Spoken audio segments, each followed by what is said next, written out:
de gauche, tu arrives chez Jacques Guétrix, probablement ton amant qui tient salon. On te refuse l'accès à la tribune des assemblées politiques. On veut te faire taire. Alors tu es énervé, outré par cette déclaration des droits de l'homme, soi-disant universelle. Jacques, tu l'accueilles. Bon, alors, je veux de la ferveur et de la rage. Allez, en position, s'il vous plaît.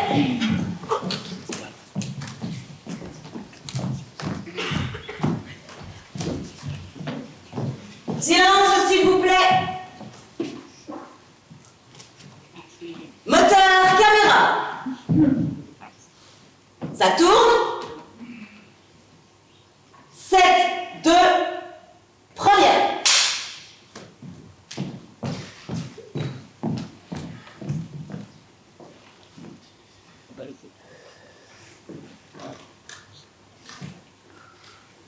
Voilà. Je veux de la conviction dans ton regard face caméra. Action.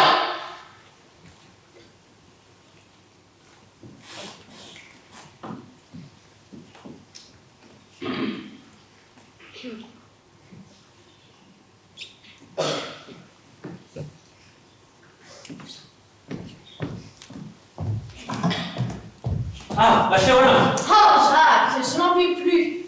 On me refuse la parole pour la 5e fois à la tribune.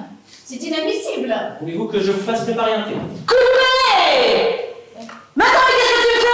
Allez, on se réveille un peu. J'ai dit de l'énergie, de la rage, du panache. Alors en fait, il faut que je rentre vraiment avec fracas. Voilà. Allez, on se bouge. En position, s'il vous plaît. Excusez-moi. Silence, s'il vous plaît.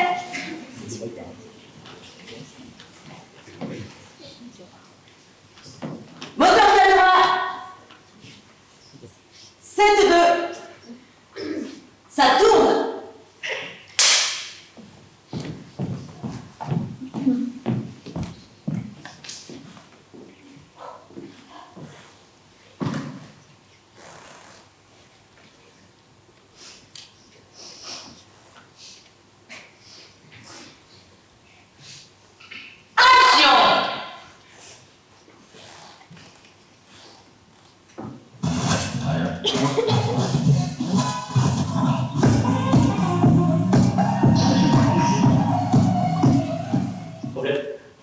Un petit problème technique. Oui, le régisseur.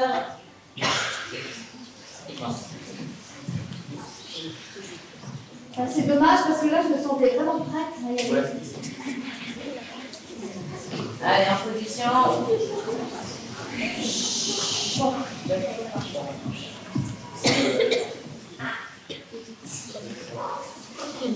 Excusez-moi, c'est cinéma.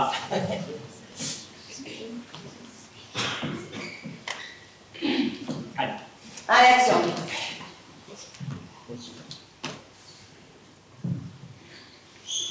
Tu peux y aller.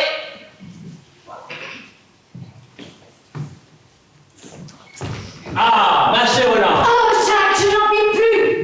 On me refuse la parole à la tribune pour la 5e fois. C'est inadmissible.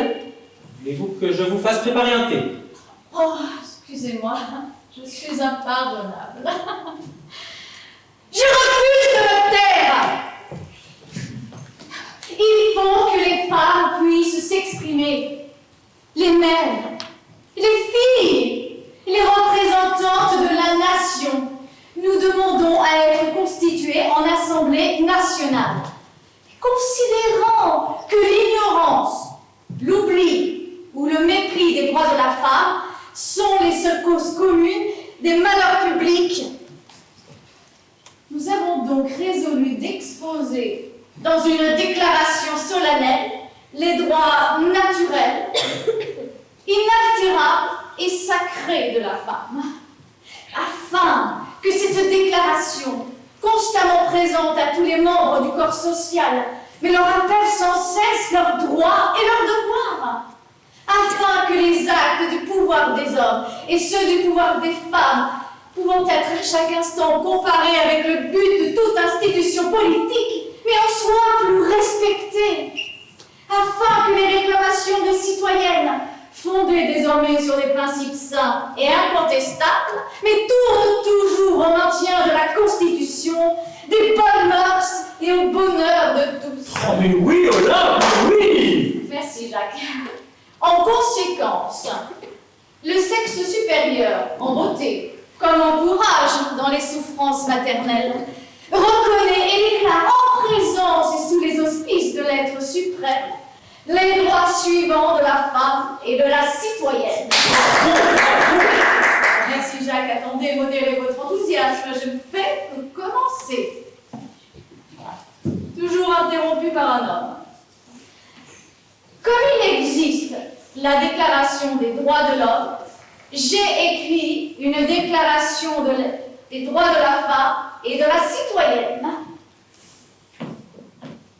Applaudissez, Jacques. Oui, c'est innocent. La femme naît libre et demeure égale à l'homme en droit.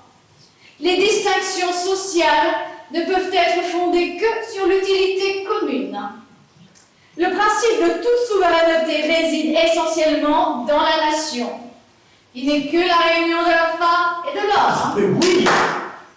Nul individu ne peut exercer d'autorité qui n'en émane expressément. La loi doit être l'expression de la volonté générale. Toutes les citoyennes et citoyens doivent concourir personnellement ou par leurs représentants à sa formation. Elle doit être la même pour tous. Oui, voilà!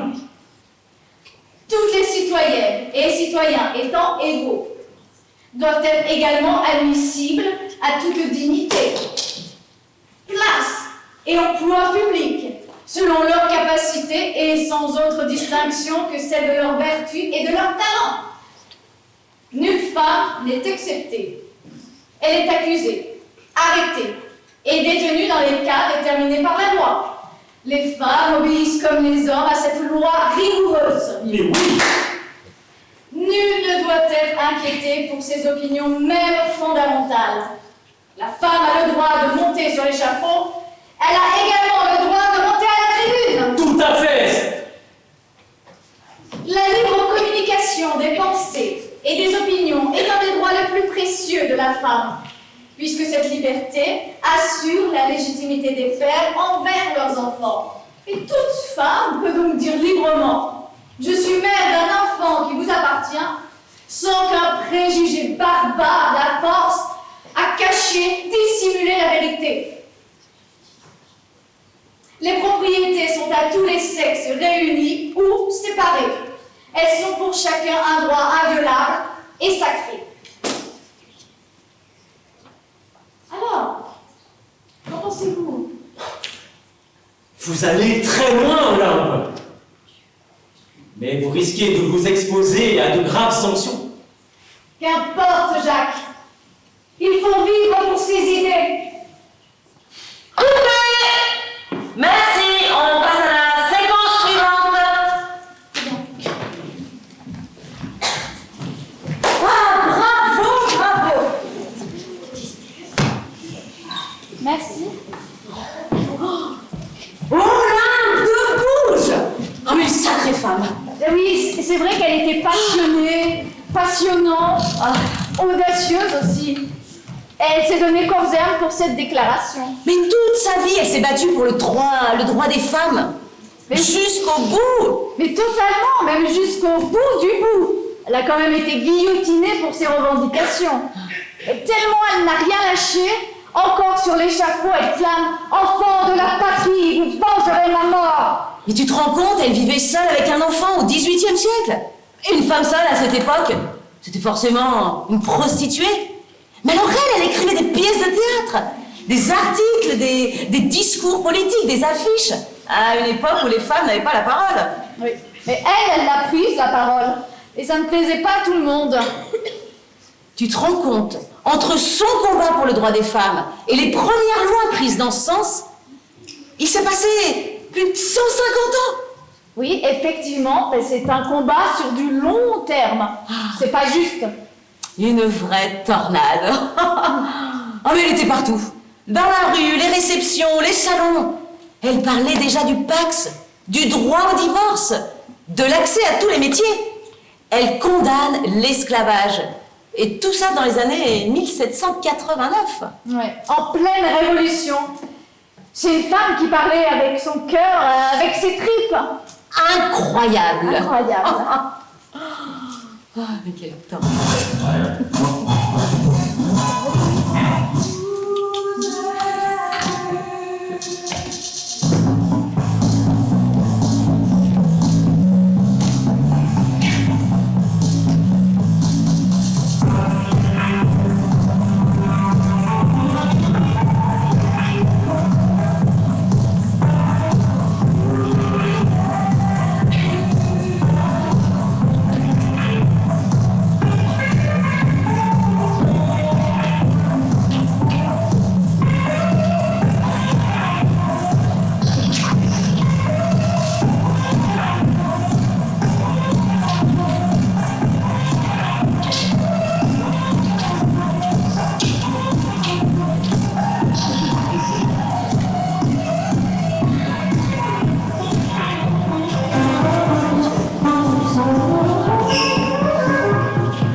Bon, et l'actrice, là, quelqu'un va la chercher, là, on dépêche un petit peu, hein. Et sinon, on va aller s'asseoir, les figurants, on va pas les garder jusqu'à la nuit, hein.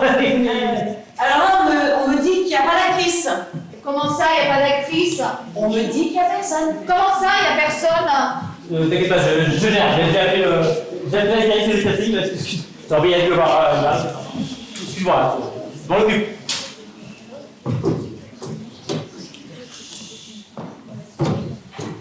Ça va, essayez de m'arrêter, toujours des imprévus.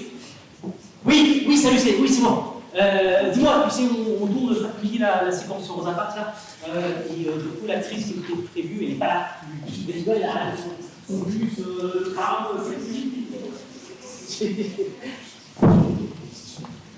Pardon? Tu déconnes, là? Oui. Oui, je sais, mais moi aussi, je vais prendre. Tu sais comment elle est, après, là. La prochaine fois, tu me ferais bien avant, parce que déjà... Oui, là, moi aussi. Oui. Tu sais ce qui va arriver, là, d'accord? La prochaine fois, tu me le... C'est sûr. Tu ne la fais pas à l'envers, encore une fois. Ouais, ok, bah oui, j'ai compris. La prochaine fois, tu me préviens. Merci. Bon, ça va aller, hein, c'est pas simple hein, de trouver une actrice quand même. Comment ça, c'est pas ça de trouver une actrice? Pour un rôle de phare au cinéma, on a 200 nanas qui se présentent. Ouais, des actrices blanches hein, du type européen. Mais dès qu'on sort du blanc, bah, c'est assez récent hein, qu'on a élargi le champ des possibles. Alors, du coup, non mais attends, mais qu'est-ce que tu me fais là? Ça fait 10 ans qu'on travaille ensemble. C'est le troisième film qu'on réalise. Qu'est-ce que tu fais? non mais t'inquiète pas, je gère, il n'y a pas de soucis. Oui, bah t'as plutôt intérêt de gérer. T'as fait gaffe là. Sinon je te vire et je te remplace par une femme. Non, mais c'est bon, là, d'avoir la directrice du casting, c'est bon. Il y a l'actrice, elle l'a trouvée, il paraît qu'elle va vraiment être super bien pour le rôle, elle va faire un malheur, elle est parfaite. Simplement, il fait signer son contrat cet après-midi, elle sera là que demain matin. Bon, alors, pour pas perdre de temps, on va prendre des doublures pour faire le marquage au sol de la séquence. En même temps, on fera le réglage des lumières. D'accord? Et demain, on commence par cette séquence, ok? Ok. Vraiment désolé. Hein. Bon, ça va, là, agis.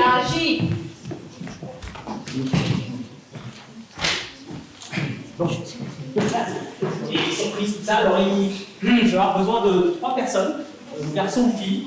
Voilà.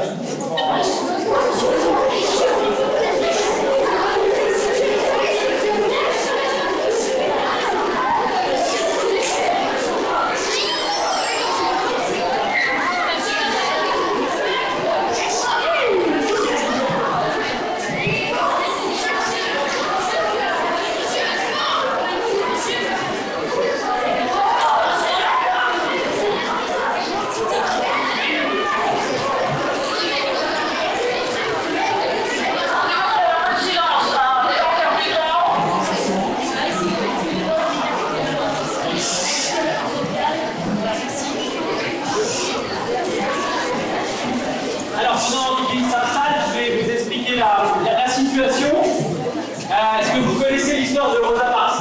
Non, donc je vais vous mettre tout le monde au même niveau. Alors, Rosa Parks, c'est une militante américaine des droits civiques de son pays, donc les États-Unis. Oui. Alors, il faut savoir que dans les années 1950, les blancs et les noirs ne sont pas égaux aux États-Unis. Par exemple, pour aller à l'école, une fillette noire doit très souvent faire le trajet à pied. D'ailleurs, 12 ans auparavant cette histoire, un chauffeur de bus avait obligé Rosa à descendre du bus et elle avait marché 8 km sous la pluie.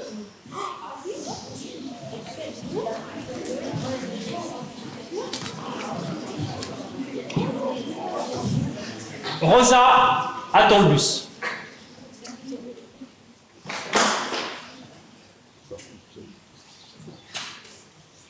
Elle est fatiguée de sa journée de travail, fatiguée de tout ce qu'elle doit subir avec ses frères et sœurs de couleur. Le bus arrive.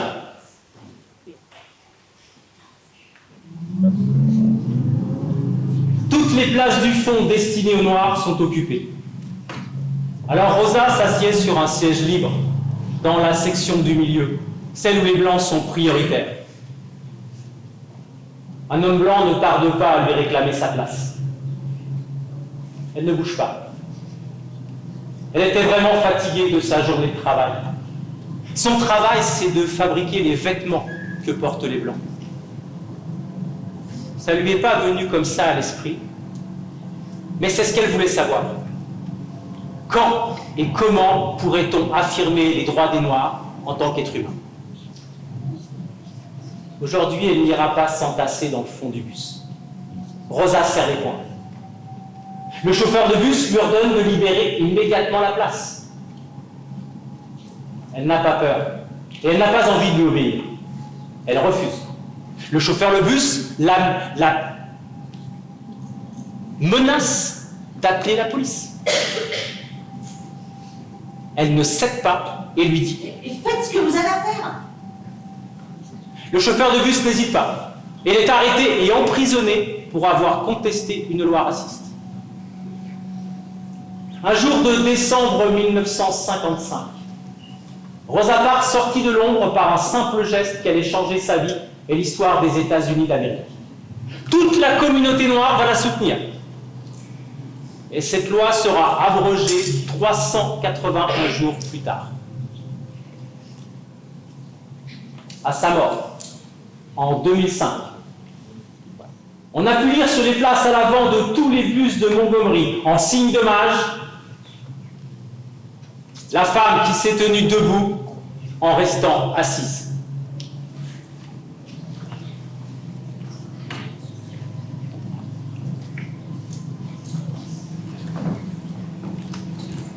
Merci beaucoup. Merci.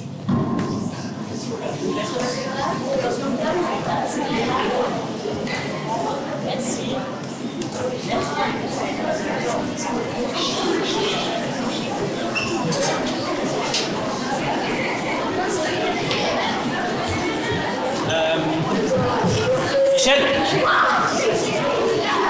Michel.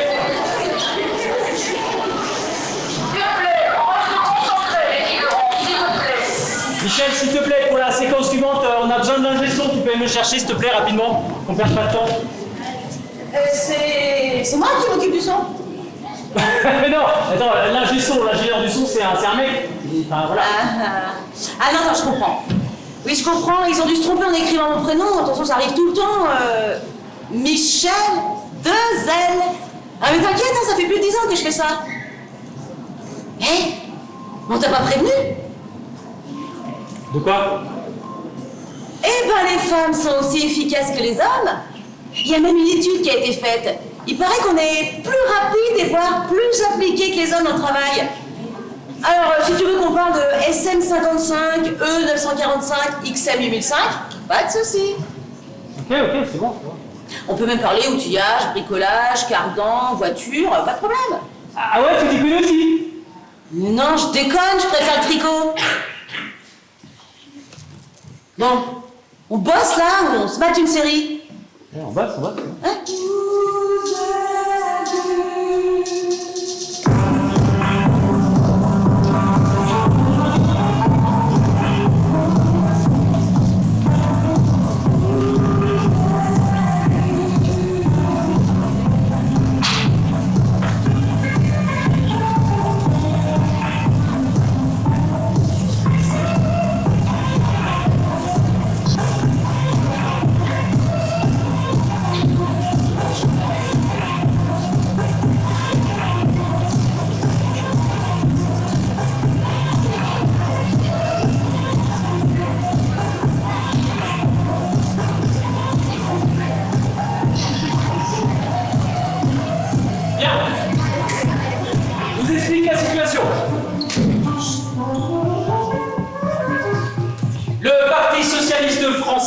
Organise des congrès ouvriers afin de mener une lutte pour l'amélioration des conditions économiques et sociales. Alors, la journaliste Hubertine Auclair y participe et elle fait un rapport sur la condition féminine. Donc là, je vais avoir besoin de tout le monde, en tant que figurant. Voilà. En fait, vous êtes les participants à ce congrès.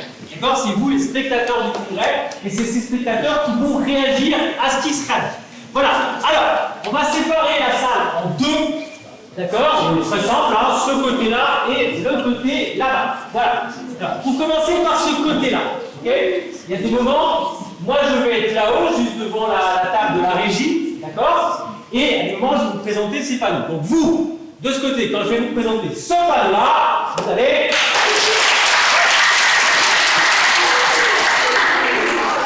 Et quand je vais faire ça, il faudra absolument qu'il y ait le silence.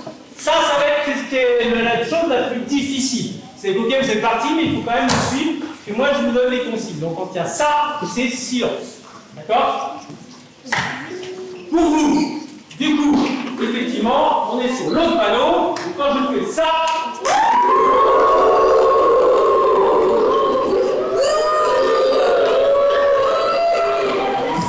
voilà, et là, il faut que ça s'arrête. Là, il y a du bruit qui continue des deux côtés. Ça va être très compliqué. Là, j'ai toujours pas le son. Vous voyez, là, c'est ce qui va être compliqué. Hein.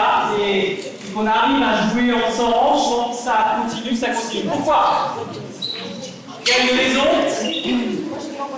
S'il te plaît, s'il te plaît, s'il te plaît.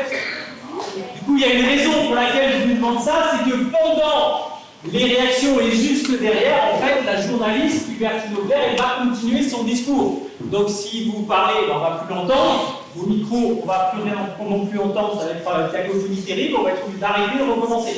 De nouveau, on va perdre du temps, hein, comme je vous l'ai dit, c'était là, dans les larmes, et nous, on annule un autre. Donc, il faut faire attention à ça, d'accord? Très très important, donc quand je fais ça, c'est vraiment silence, on arrête, ok? Si ça fonctionne, je vous donnerai l'occasion de réagir à plein de moments. Ah, c'est ça qui est chouette. Si par contre ça ne fonctionne pas, bah, je le ferai beaucoup moins. Voilà, donc c'est vous qui voyez, ok? Ça c'est super. Et puis, deuxième chose importante, je vais avoir besoin de 4 personnes. Il faut, mais attendez. Il faut 2 garçons et 2 filles.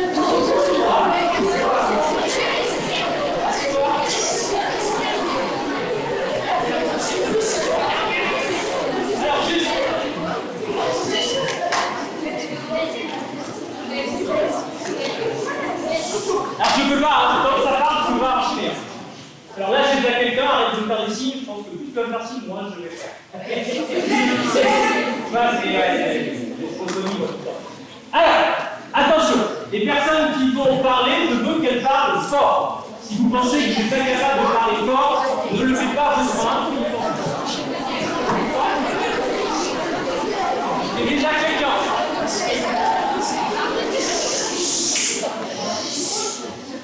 Ah, c'est dur, hein. Il y a déjà quelqu'un. Vous pouvez baisser vos mains. Pour l'instant, je n'irai pas plus loin. Vous pouvez baisser vos mains. Voilà, pour l'instant, il va arriver là. Est-ce que tu peux nous lire cette phrase-là très fort? La plus utile occupation d'une femme, c'est la science du ménage. Alors tu vois, là, on a l'impression que c'est fort, mais ce n'est pas assez fort. Tu imagines, vous êtes les participants à ce congrès, et ce qui va être dit sur la condition féminine, toi, tu n'es pas d'accord. Ton personnage dit cette phrase, dans le cas. Donc lui, il le dit avec force, peut-être même avec colère. D'accord? Allez, vas-y, tu la fais. La plus utile occupation d'une femme, c'est la science du ménage. Voilà, super. Non, surtout pas. Je vous rappelle, c'est moi qui vais diriger, là, vraiment me suivre. Ok? Là, moi, toujours, je vais être là-haut, d'accord? Toi, tu as quelle phrase numéro? La numéro 1. Ça veut dire que c'est toi qui parles le premier. Ok? Ça veut dire que quand on commence le discours, tu me surveilles. Moi, je vais te faire ça. Ça veut dire 1. Ça veut dire si à toi de parler. Tant que je n'ai pas fait ce geste, tu ne peux pas ta phrase.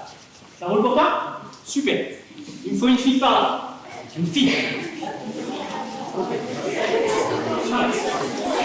Oh, s'il vous plaît. Pareil, fort. Fort. Femme, c'est vous qui tenez entre vos mains le salut du monde. Ok, super. Donc ça, c'est phrase numéro 2. Donc ça veut dire que quand lui il a dit sa phrase, tu sais qu'à un moment donné, ça va être à toi. Une fois qu'il a dit, tu me surveilles. Je te fais ça, c'est à toi. Ça roule.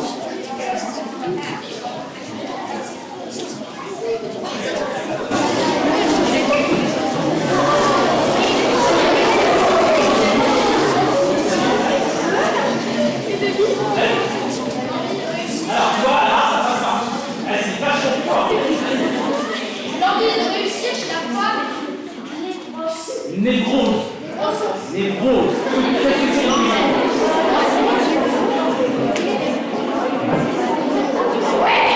Moi, je veux bien expliquer, mais franchement,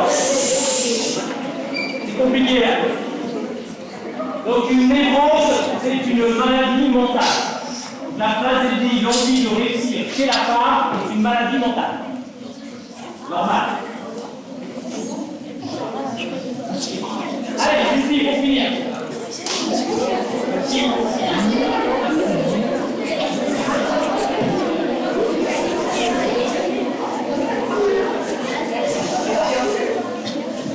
Ok, je te rappelle ce que c'est.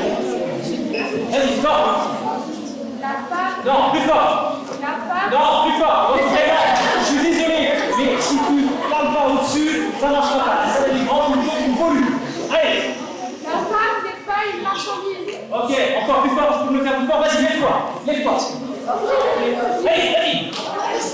La femme n'est pas une marchandise. Voilà. Là, ça marche.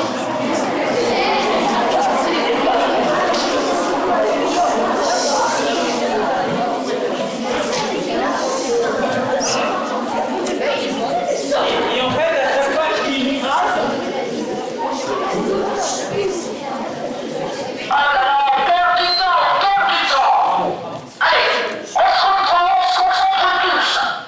donc, phrase numéro 4, donc tu me surveilles, on va parler. C'est bon, vous êtes sur le son là. Ouais. Ok, ça va. Ouais, c'est bien.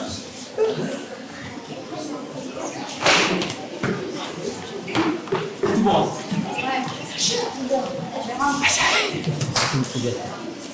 Bon, allez, restons tous concentrés et toutes concentrés. On y va. Donnez le meilleur de vous-même. Allez, allez ma petite chérie, ça va être à toi. Ton texte, tu l'as travaillé hier soir et puis toute la semaine dernière, donc tout va bien, il n'y a pas de problème. Le costume, et voir, tourne, voir encore, fais voir s'il est bien ajusté devant. Oui, il est pas mal. Hé! Mais qu'est-ce que tu fais là? Qu'est-ce qu'il y a? Mais ça se fait plus! Ah bon? Bon, bah, hé, oh, rends mon chef.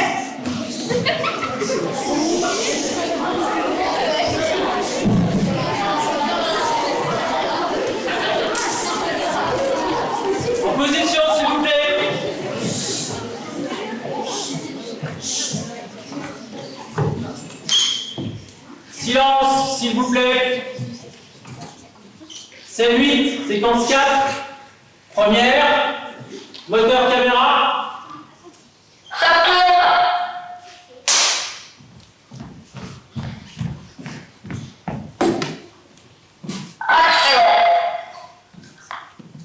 Citoyens, citoyennes, merci de me donner à moi, Hubertine Leclerc, la parole en cette année 1879.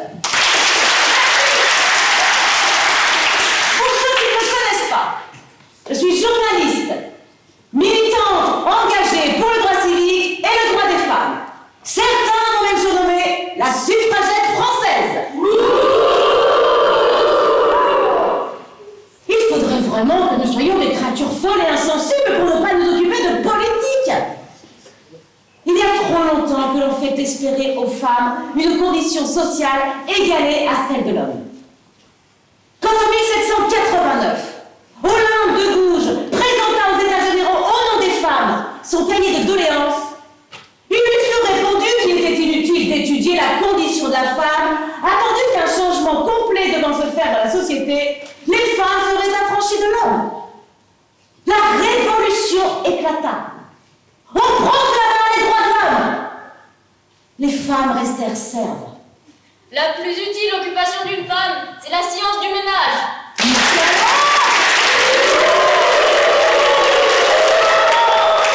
Ces femmes qui avaient travaillé à la Révolution pensaient naïvement avoir conquis leur part de liberté. Dans notre société moderne, comme vous, nous subissons encore la force tyrannique de ceux qui détiennent le pouvoir, à laquelle s'ajoute pour nous la force tyrannique de ceux qui détiennent les droits. Et tout cela s'abrite sous le couvert de la République. Une République qui maintiendra les femmes dans une condition d'infériorité ne pourra jamais faire les hommes égaux. Avant que vous, hommes, ne conquériez le droit de vous élever jusqu'à vos maîtres, il vous est imposé le devoir d'élever vos femmes, les esclaves, jusqu'à vous. Notre affirmation de l'égalité sociale et politique de l'homme et de la femme est en même temps que l'expression de notre conviction, une protestation de ceux qui, au mépris de la liberté humaine, osent encore au XIXe siècle tenter d'assigner un rôle à la moitié du genre humain. Femme, c'est vous qui tenez entre vos mains le salut du monde. Oui!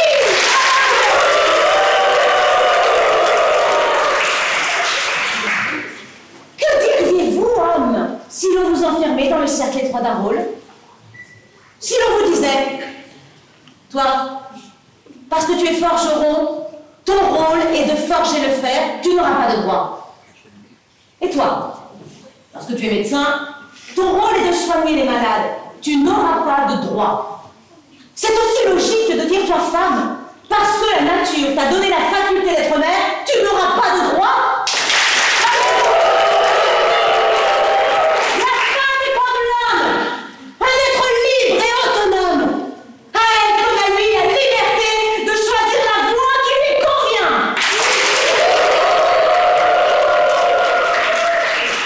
Beaucoup n'ont jamais réfléchi à cela. Aussi bien si dans cette imposante assemblée, je posais cette question. Êtes-vous partisan de l'égalité humaine? Mais beaucoup me répondraient oui, car ils entendent par égalité humaine l'égalité des hommes entre eux.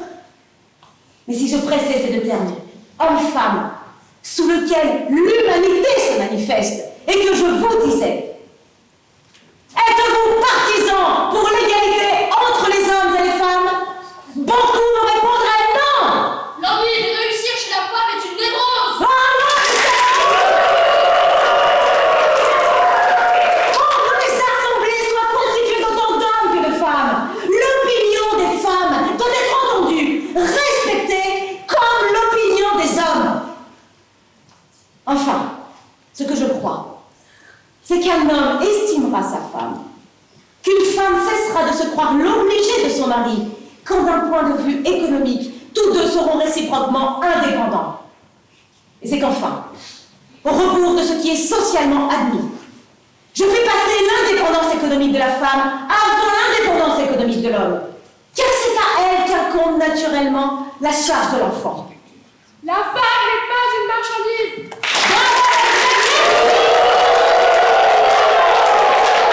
Si vous voulez être libre, cessez d'être injuste.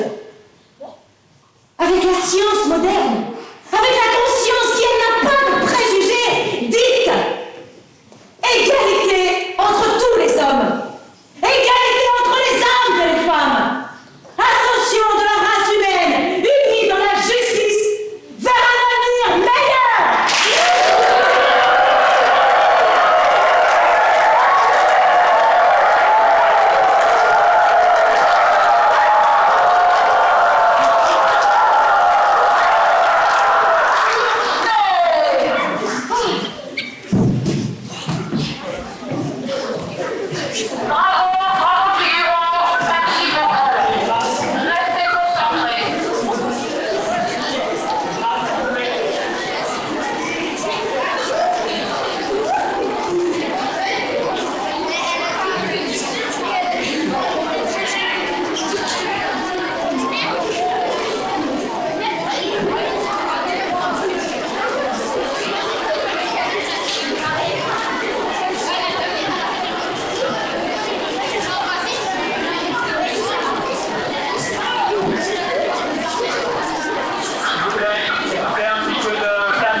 Pas du tout Hubertine Auclair, moi je la découvre, voilà. Alors pourtant, elle était dans la lignée d'Olympe de Gouges. Pour se faire entendre, elle renversait les urnes, elle piétinait les bulletins de vote, elle tapait les scandales dans les mariages.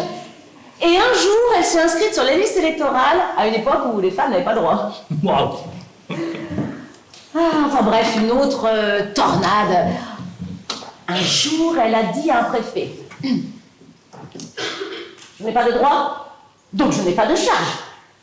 Je ne vote pas, donc je ne paye pas mes impôts. Elle mâchait pas ses mots. Ah non, carrément. Dis donc, je te regarde depuis tout à l'heure, je t'ai pas déjà vu dans un autre film, toi? Écoute, c'est possible, mais tu sais, je tourne pas très souvent. Je préfère le théâtre. Au cinéma, on attend des heures et des heures. Ouais, c'est vrai. Situation ordinaire du cinéma, l'attente. Eh oui, mais enfin, bon, dans ces cas-là, j'en profite. Je passe des coups de fil, j'appelle ma fille. Ah ouais, t'as des enfants? Attends, qu'est-ce que t'es en train de me dire là? Tu me dis quoi? Qu'elle a des enfants? Ah non, mais moi je prends pas une comédienne qui a des enfants. Non, ça va, je connais les bonnes femmes. Non, je peux pas venir, mon fils est malade, blablabla. Non, mais j'ai pas du tout envie de m'enquiquiner avec ça. Mais sérieux, je vais me la faire celle-là. Elle a un problème avec les femmes. Attends, c'est à moi que tu parles là? Qu'est-ce que tu dis? J'entends pas là, parce qu'il y a du bruit à côté.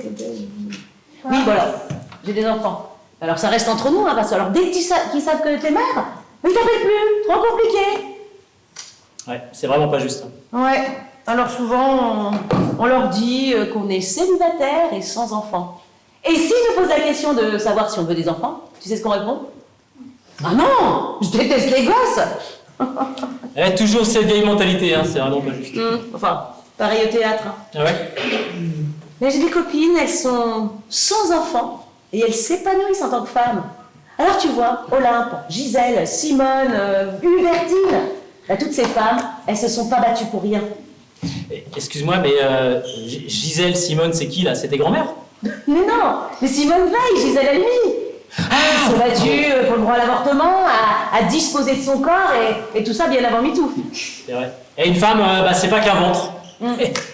Exactement. Et si je veux affirmer que je veux des enfants, je le peux. Si je veux affirmer que je n'en veux pas, je le peux aussi. Un petit pas pour l'humanité. Et un grand pas pour les femmes. Ah bah oui, les hommes aussi. Hein. Bon, dis donc, là-bas, je te paye pas pour faire la cause des deux actrices. Alors on enchaîne. Allez, au boulot. On enchaîne avec la séquence Victor Hugo, la lettre.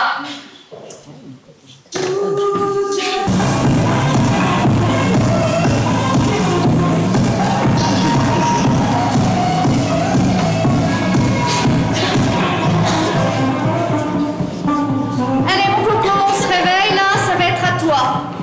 Alors je te rappelle, tu es Victor Hugo, qui est en train de relire sa lettre à son ami Léon Richer, dans lequel il donne tout son poids, tout son soutien à la cause féminine.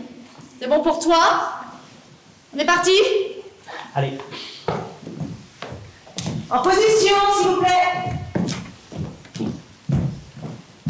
Silence, s'il vous plaît. Moteur, caméra. Ça tourne. 22-7, première.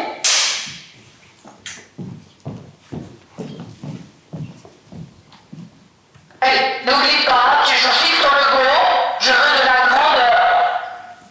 Allez. Action. Messieurs, depuis 40 ans, je plaide de la grande cause sociale à laquelle vous vous dévouez noblement. Il est douloureux de le dire.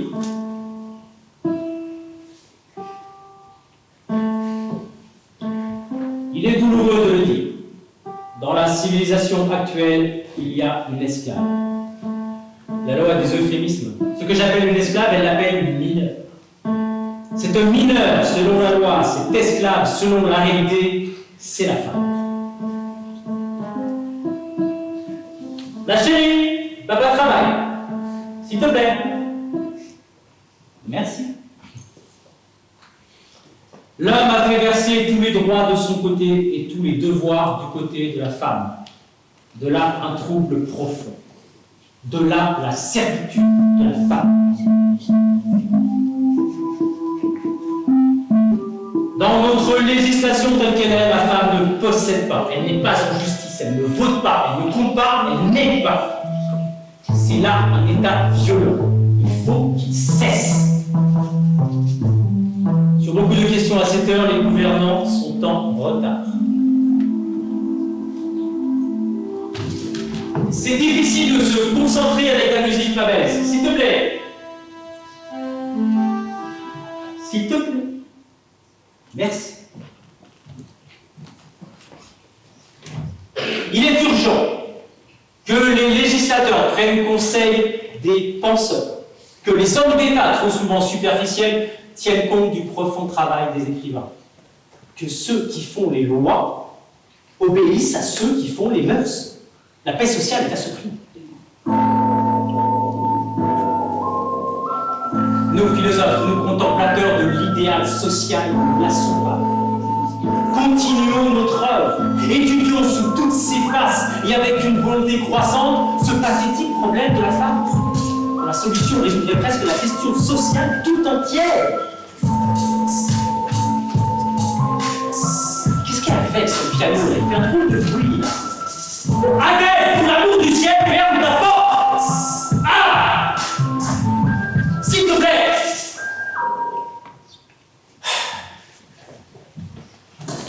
Merci, mon ange. Apportons dans l'étude de ce problème plus même que la justice, apportons-y la compassion, apportons-y la vénération. Quoi? Il y a un être sacré, qui nous a formés de sa chair, vivifiés de son sang, remplis de son cœur, illuminés de son âme, et cet être souffre, pleure, languit, tremble. Défendons-le, protégeons-le, secourons-le.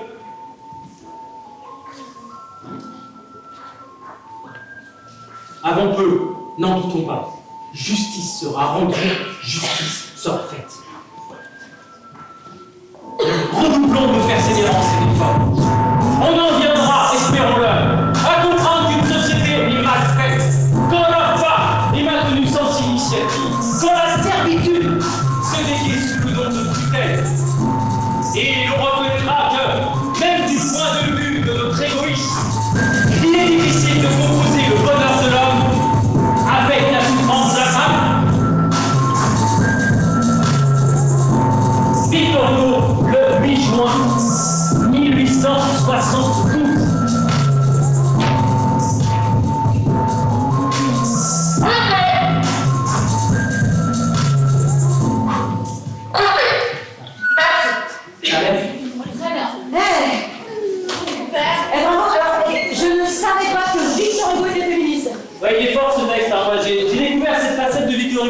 scénario là, je savais pas non plus.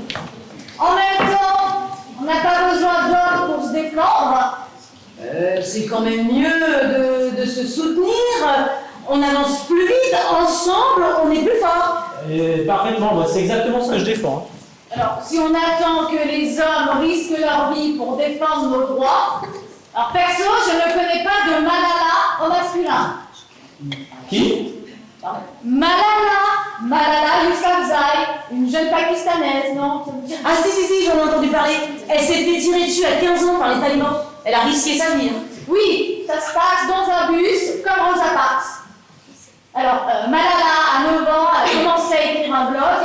À 11 ans, elle était sur un plateau de télévision face à des talibans pour revendiquer son droit à l'éducation. Alors évidemment, les talibans sont revenus au pouvoir, les filles n'avaient plus le droit à aller à l'école. Bon, bref, ça continue malheureusement encore aujourd'hui. Et j'imagine que ça n'a pas dû leur plaire. C'est peu de le dire. Alors, ils la cherchent, ils arrêtent son bus, ils demandent qui est Malala. Elle est la seule à retirer son foulard. Alors, ils lui tirent dessus à 3 reprises. Elle s'en sort miraculeusement après plusieurs opérations, mais surtout, encore aujourd'hui, elle continue son combat. Le droit à l'éducation pour tous, pour toutes. Hommes, femmes, enfants, même pour son tueur. Et à 16 ans, elle est à la tribune de l'ONU, elle dit « Un enfant, un professeur, un livre et un stylo peuvent changer le monde. » Incroyable.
Nous avons Indiana, qui est mariée au colonel Delmar. Alors Indiana est une jeune femme qui rentre au petit matin, qui a passé la nuit dehors, probablement un carnaval. Elle a échappé à sa vie triste, ennuyeuse.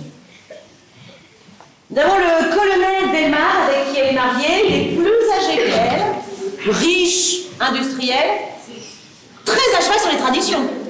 Alors pour lui, c'est simple. Une femme doit obéir à son mari. Elle doit être à sa disposition. Bon, cette scène est très forte. Là, vous me donnez tout, hein.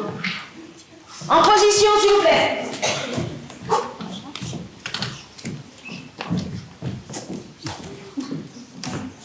Silence, s'il vous plaît.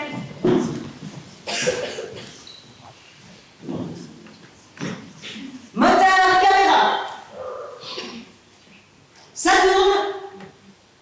18, 14, première.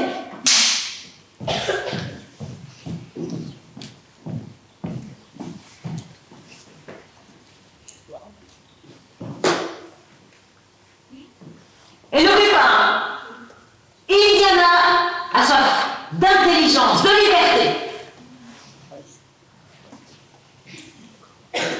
Action!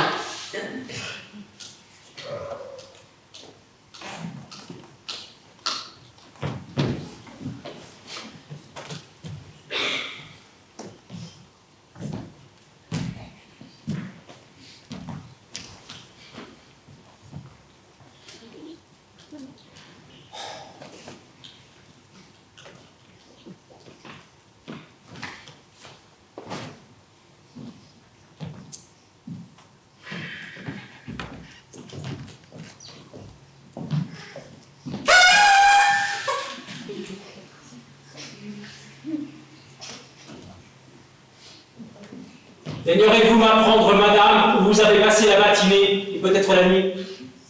Non, monsieur. Mon intention n'est pas de vous le dire. En vérité, vous espérez me le cacher? Non, j'y tiens fort peu. Si je refuse de vous répondre, c'est absolument pour la forme. Je veux vous convaincre que vous n'avez pas le droit de m'adresser cette question. Pas le droit? Mes couleurs, mais qui donc est le maître ici de vous ou de moi, qui porte une jupe et doit filer une quenouille? Prétendez-vous m'ôter la barbe du menton? Cela vous sied bien, femme maître. Je sais que je suis l'esclave, et vous le seigneur. La loi de ce pays vous a fait mon maître. Vous pouvez lier mon corps, garrotter mes mains, gouverner mes actions. Vous avez le droit du plus fort, et la société vous le confirme. Mais sur ma volonté, monsieur, vous ne pouvez rien. Dieu seul peut la courber ou la réduire. Oui, mais cherchez donc une loi, un cachot, un instrument de supplice qui vous donne prise sur elle. C'est comme si vous vouliez manier l'air et saisir le vide. Mais taisez-vous, sotte et impertinente créature. Vos phrases de roman nous semblent. Vous pouvez m'imposer silence, mais non m'empêcher de penser.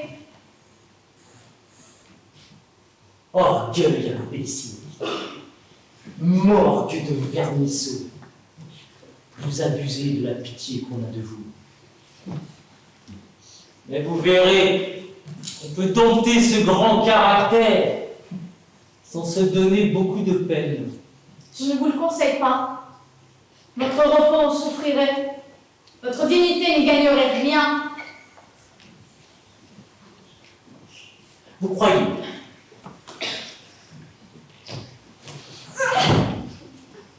Je crois. Ainsi, madame, vous entrez en révolte ouverte contre moi. Vous refusez de me suivre à l'île Bourbon, vous voulez vous séparer? Et bien mort que moi aussi! Je n'ai pas pu. Je le voulais hier, c'était ma volonté, ce n'est plus ce matin. Vous avez usé de violence en m'enfermant dans ma chambre. J'en suis sortie par la fenêtre. J'ai passé quelques heures hors de votre domination. J'ai été respirer l'air de la liberté pour vous prouver que vous n'êtes pas moralement mon maître et que je ne dépends que de moi sur la terre.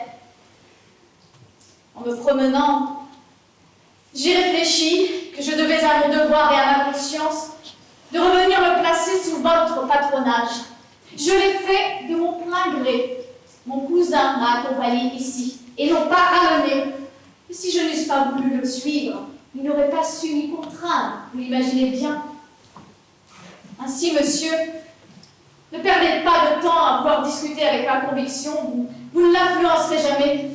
Vous en avez perdu le droit dès que vous avez voulu y prétendre par la force.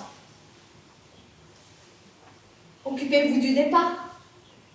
Je suis prête à vous aider et à vous suivre. Non pas parce que telle est votre volonté, mais parce que telle est mon intention. Vous pouvez me condamner, mais je n'obéirai jamais qu'à moi-même. J'ai pitié du dérangement de votre esprit!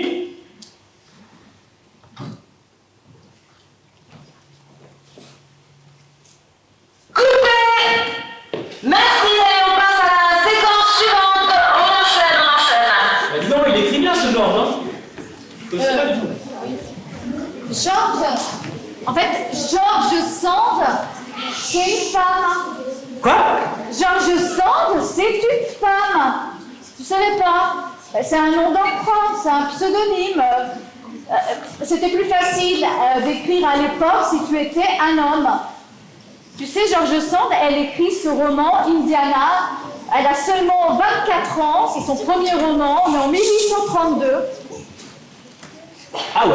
Oui, et quand tu lis ce roman, déjà il était novateur pour l'époque, parce que c'est une femme qui l'a écrit, puis parce qu'elle parle de conditions féminines, de désir féminin aussi.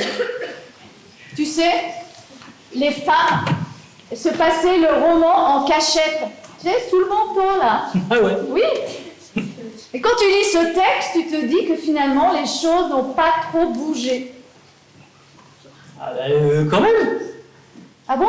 Bah oui, il y a quand même eu les lois pour l'avortement, la contraception, le viol considéré comme un crime maintenant, et puis là, dernièrement, l'interruption volontaire de grossesse qui est marquée, qui est inscrite dans la Constitution française. Oui, oui, c'est vrai que les féministes se sont vaillamment battues pour arracher ces réformes, et elles se battent encore, évidemment. Et tu vois, moi j'ai une nièce de 13 ans qui est en train de se rendre compte de la place de la femme dans le monde, et sans arrêt, elle me dit c'est pas juste. Et moi je lui dis quoi?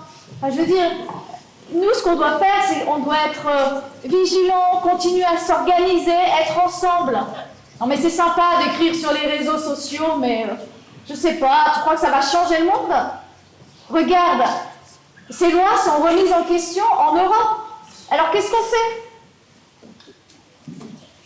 Ouais, effectivement, j'avais pas vu les choses sous cet angle. Tu vois, pour ma petite fille peut-être, pour ma nièce, pour toutes les autres femmes, futures femmes, j'aimerais qu'on reste vigilants ensemble. Et j'ai pas du tout envie d'entendre dans quelques années ma petite fille dire, je sais pas, de nouveau, c'est pas juste. Bon, merci à tous. On va s'arrêter là pour aujourd'hui. On se retrouve demain. Merci. Bah demain. Je regarde un truc sur le moniteur et puis, de toute façon. C'est quelle heure demain? 8 heures. Allez. Je regarde un truc sur le moniteur et puis je ferme déjà. Ouais, merci, toi aussi. À demain.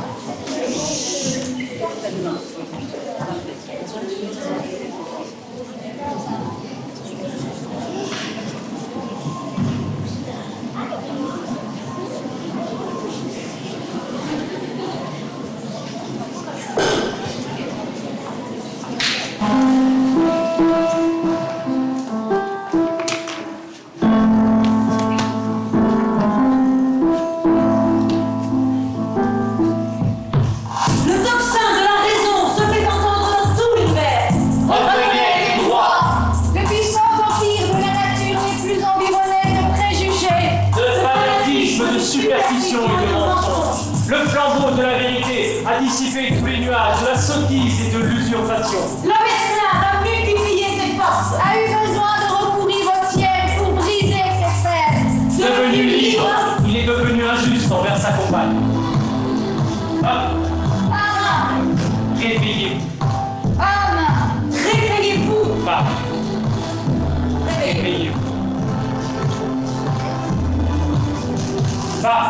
Censurez-vous d'être aveugle. Quels sont les avantages que vous avez recueillis dans la Révolution? Un mépris plus marqué, un dédain plus signalé. Durant les siècles de corruption, vous avez régné. Que sur la faiblesse des hommes. Votre empire est détruit. Que vous reste-t-il donc? La conviction des injustices de l'homme. La réclamation de notre patrimoine fondé sur les sages décrets de la nature. Femme, qu'y a-t-il de commun entre vous et nous? Femme, Réveillez-vous. réveillez-vous. Homme, Réveillez-vous. s'ils s'obstinaient dans leur faiblesse à mettre cette inconséquence en contradiction avec leurs principes, opposer courageusement la force de la raison aux belles prétentions de supériorité, réveillez-vous sous les étendards de la philosophie, déployez toute l'énergie de votre caractère, et vous verrez bientôt ces orgueilleux, ces serviles adorateurs, enfants à vos pieds.